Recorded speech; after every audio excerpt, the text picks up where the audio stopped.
Concurseriano e concurseriana do meu Brasil, voltamos novamente com a nossa aula 4 do Estatuto do Servidor do município de Miracema. Beleza, galera? Então, hoje a gente vai dar seguimento aqui, lembrando que as pessoas vivem me perguntando: poxa, você não vai colocar mais vídeos, você não vai dar mais aulas? Geralmente eu sempre coloco os artigos que mais são cobrados em prova. Então, muito provavelmente, as aulas que eu dou aqui, você já está preparado basicamente para fazer a prova, tá? Além disso, você tem o nosso material de apoio. A gente vai dar aula aqui do Estatuto do Servidor, da Lei Orgânica e dos planos e cargos e carreiras. Então, você vai ter aí uma base legal para chegar na hora da prova e fazer uma boa prova. Além disso, a gente tem o nosso material de apoio, que eu vou deixar o link aqui na descrição. O nosso material de apoio é só da parte de legislação específica. Se você quiser solicitar exercícios, né, solicitar questões, nós somos uma empresa que fabrica questões para concurso público. É a única empresa que você vai ver na internet que fabrica as questões, porque todas as outras ou já está tudo pronto, né? Ou você não sabe o que você está pedindo. Aqui é como se fosse um lugar que você poderia solicitar aquilo que realmente você precisa estudar. Por exemplo, tem gente que me pede assim: pô, Thiago, direito constitucional é uma parte do meu edital que eu tenho muita dificuldade de aprender. A gente vai lá e elabora 50 questões só de direito constitucional. Então, se você estiver fazendo um concurso de Miracema ou qualquer outro concurso, você pode solicitar 50 questões de todas. Eu tenho aqui 50 questões de todas as matérias, só não tenho da parte específica de todos os cargos. Mas tenho português, raciocínio lógico, informática, tudo baseado no assunto do seu edital. Então a gente cria 50 questões para cada matéria. O meu WhatsApp vai ficar aqui embaixo também, na descrição, e você pode solicitar as questões que você necessitar. Pode ser concurso de Maricá, Miracema, São João de Meriti, qualquer concurso que você estiver fazendo, você manda para mim o edital, os assuntos que vão ser cobrados, e a gente elabora para você e te entrega. Beleza? Show de bola. Então o link está aqui na descrição, tá? Não esquece de deixar, só para a gente não perder o costume, não esquece de deixar o like, né? Deixa o likezão aí para ajudar na divulgação. Deixa também o seu comentário, né? Deixa um comentário também para ajudar no engajamento do vídeo. E se inscreve no canal para você receber as notificações sempre que a gente postar uma aula nova. Beleza?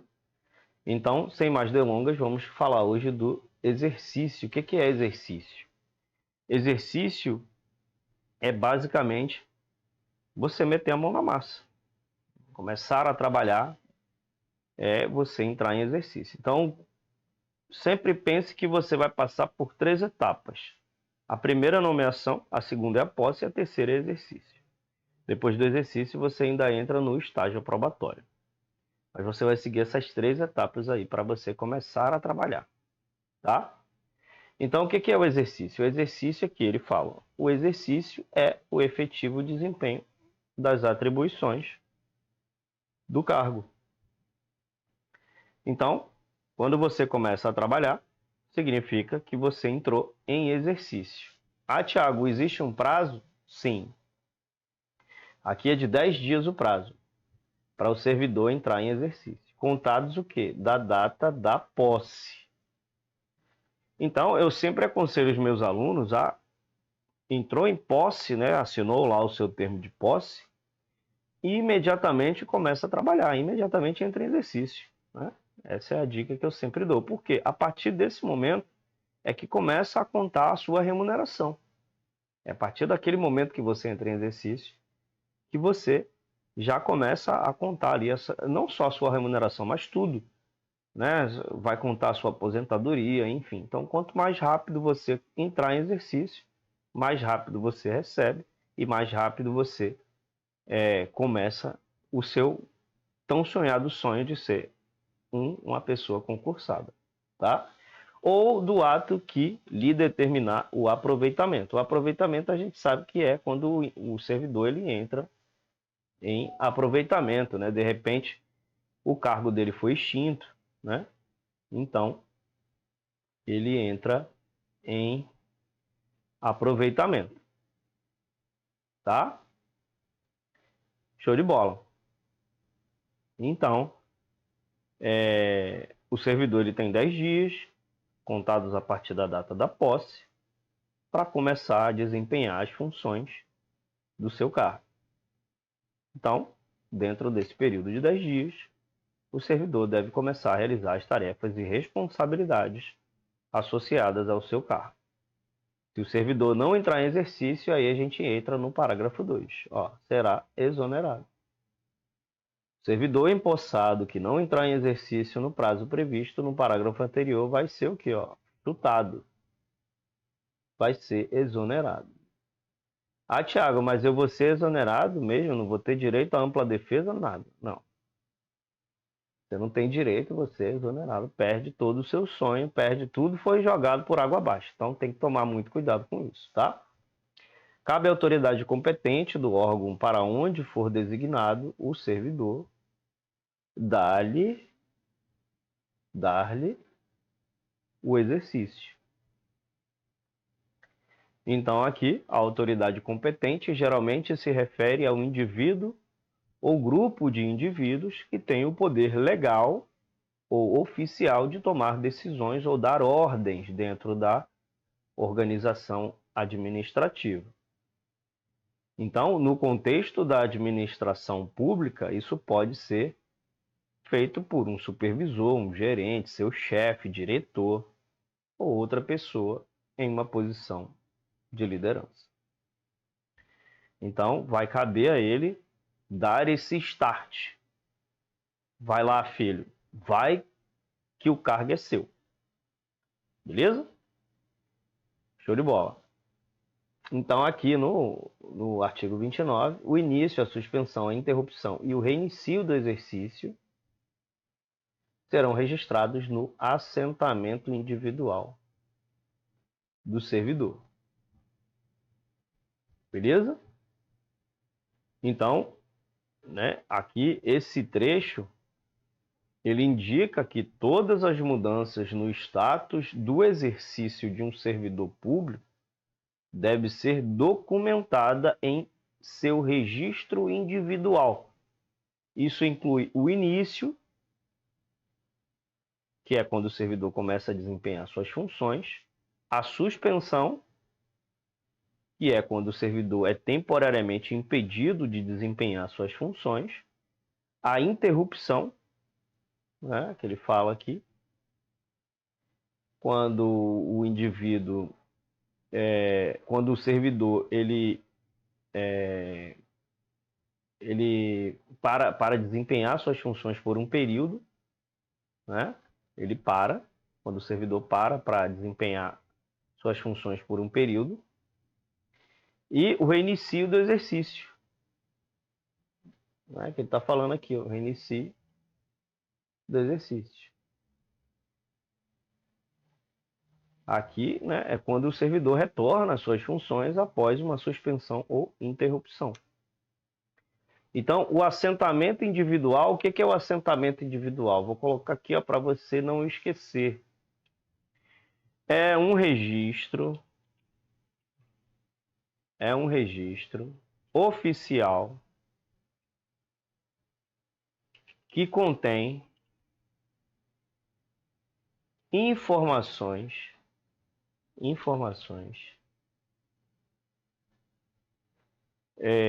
detalhadas sobre a carreira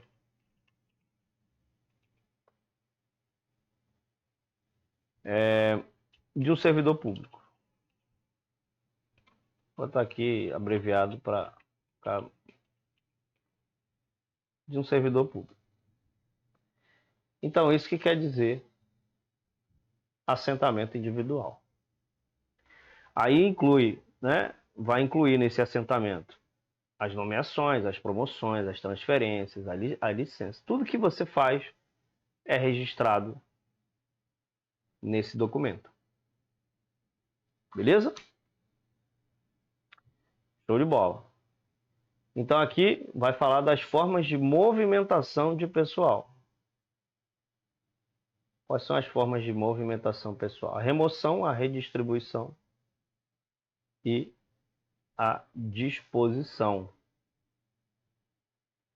Então a remoção, ela é uma forma de movimentação de pessoal na administração pública que envolve o deslocamento do servidor de uma posição para outra. Então isso pode ocorrer a pedido do próprio servidor ou por iniciativa da administração, que é de ofício. Aqui ele vai falar, ó, remoção é o deslocamento do servidor a pedido ou de ofício. Quando é a pedido, quem pede é o servidor. Quando é de ofício, quem pede é a administração. No âmbito do quadro, podendo dar-se sobre a forma de permuta. A gente vai explicar aqui o que é permuta. Então, a remoção ela pode ocorrer dentro do mesmo quadro, o que significa o quê? Que o servidor ele permanece dentro do mesmo órgão ou entidade, mas pode mudar de local de trabalho ou de função. Então, além disso, a remoção pode ocorrer sob forma de permuta. O que é permuta? Vamos colocar aqui só para a gente não esquecer. Permuta significa que dois servidores podem trocar de posição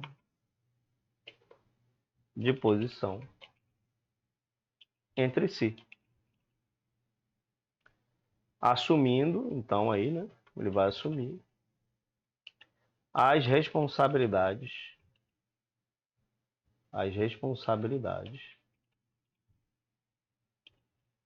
um do outro.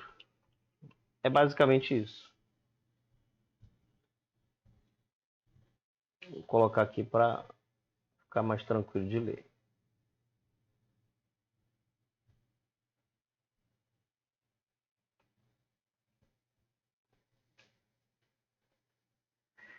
Beleza.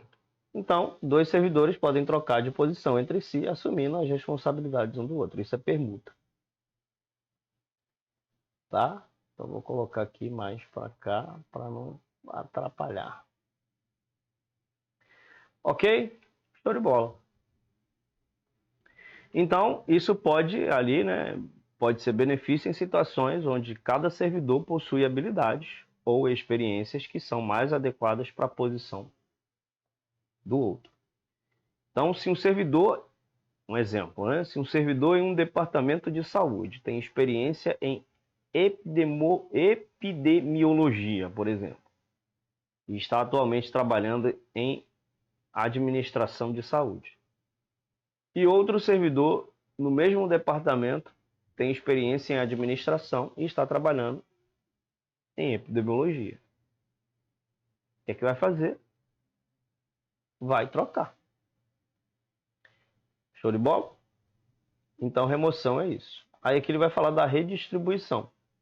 Dá-se a redistribuição por ajustamento do quadro de pessoal às necessidades dos serviços, inclusive nos casos de reorganização, extinção ou criação de órgão. Então, a redistribuição é um processo na administração pública que envolve o ajuste do quadro de pessoal para atender às necessidades dos serviços. Então, isso pode ocorrer em várias situações, incluindo a reorganização de um órgão, a extinção de um órgão existente, né? Ou a criação de um novo órgão.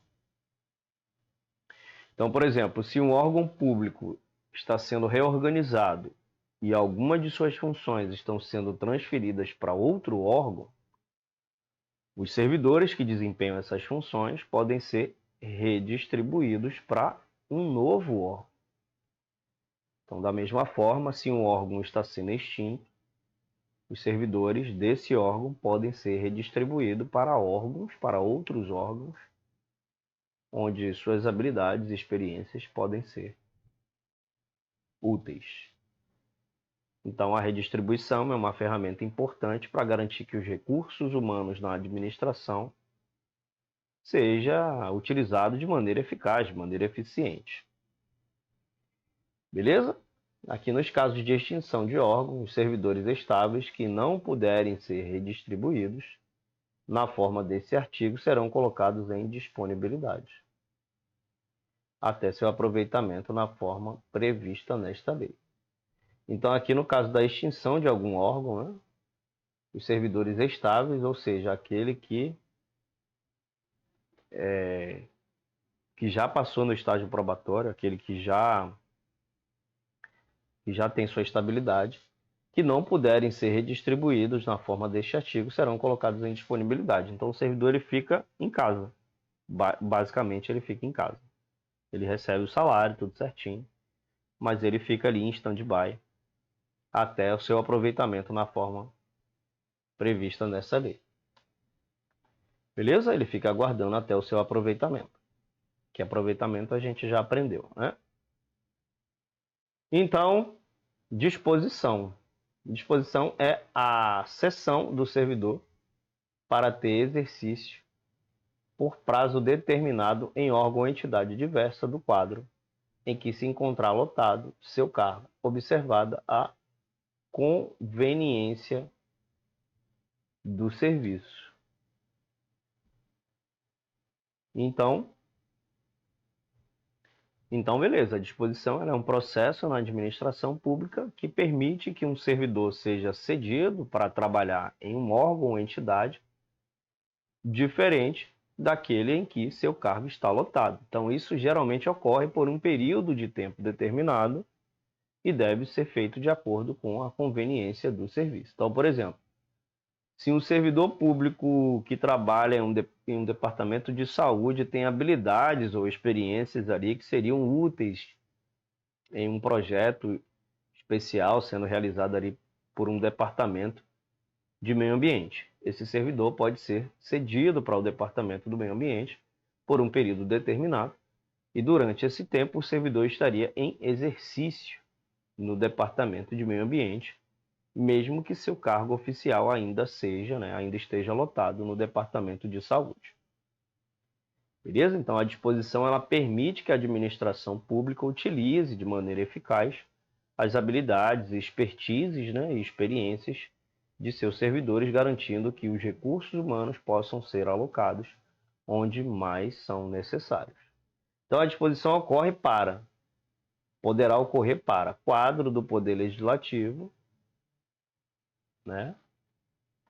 Então, isso significa que um servidor público ele pode ser cedido para trabalhar em um órgão que faz parte do Poder Legislativo, né?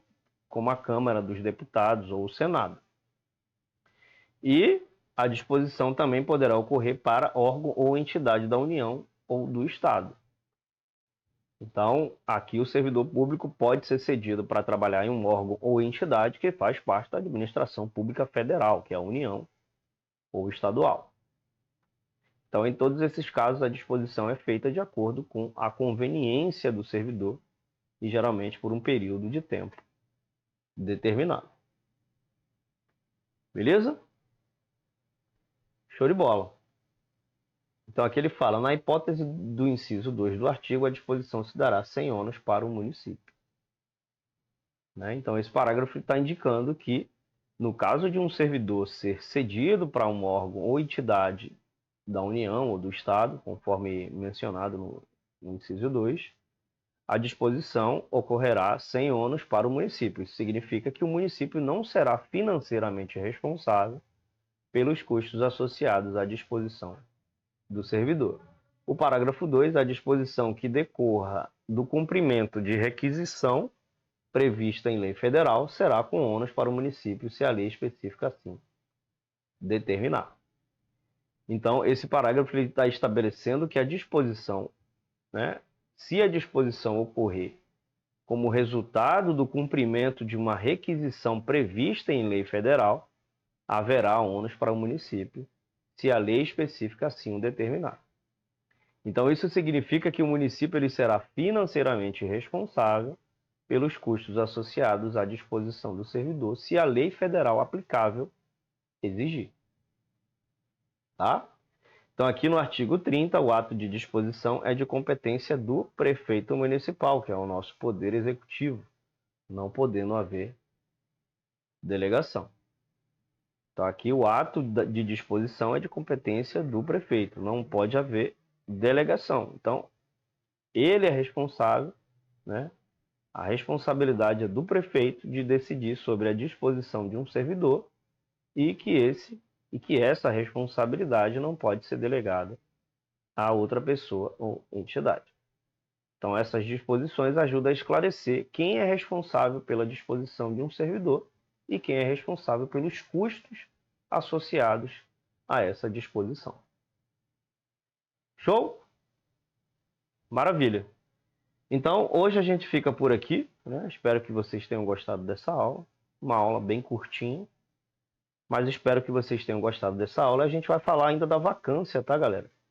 Eu vou dar uma pulada aqui nesses artigos que geralmente não caem muito em prova. E aí a gente parte aqui, ó, para vacância, que é com certeza um assunto muito cai demais em prova. Beleza? Então aguarda a gente aí para a próxima aula e a gente vai finalizar essa aula aqui. Beleza? Obrigado pela atenção de todos, pelo carinho. Eu queria agradecer também aos quase 5.000 inscritos no canal. São 4.900 inscritos. E eu queria agradecer muito a vocês pelo carinho nos comentários. Queria agradecer pela inscrição no canal. Fico muito feliz e vamos para cima. Beleza? Tamo junto.